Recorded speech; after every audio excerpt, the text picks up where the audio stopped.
পর্যটন নগরী কক্সবাজারে পর্যটকদের সুরক্ষা নিশ্চিত করার লক্ষ্যে ট্যুরিস্ট পুলিশের ডিআইজি আপেল মাহমুদের মহড়া। কলাতলীর বিভিন্ন স্পা সেন্টারের বিরুদ্ধে বিশেষ অভিযান চালিয়েছেন ট্যুরিস্ট পুলিশ কক্সবাজার রিজিয়ন।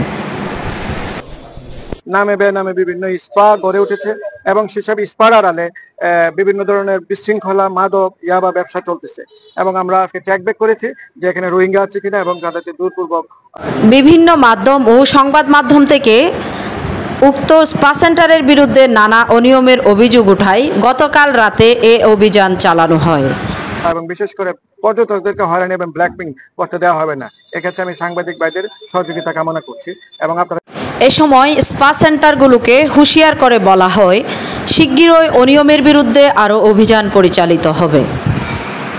তেল এবং পচা মাছ বিক্রি করতেছে তাদের বিরুদ্ধেও ব্যবস্থা নেওয়া হবে এবং যেসব হোটেলগুলিতে আপনার ব্ল্যাকমেইলিং করতেছে এবং যেসব হোটেলগুলিতে এনআইডি ছাড়া বিভিন্ন ধরনের বোর্ডারদেরকে রাখতেছে তাদের বিরুদ্ধে ব্যবস্থা নেওয়া হবে।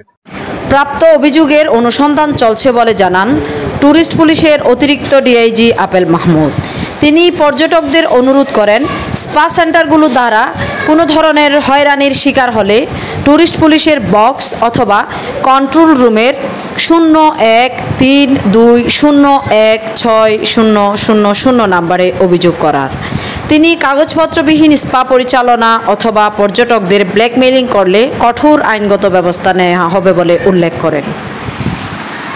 এর মানে তো বোঝা যাচ্ছে যে তারা অপরাধী, পালাবে কেন? অপরাধীর ছাড়া তো পালায় না।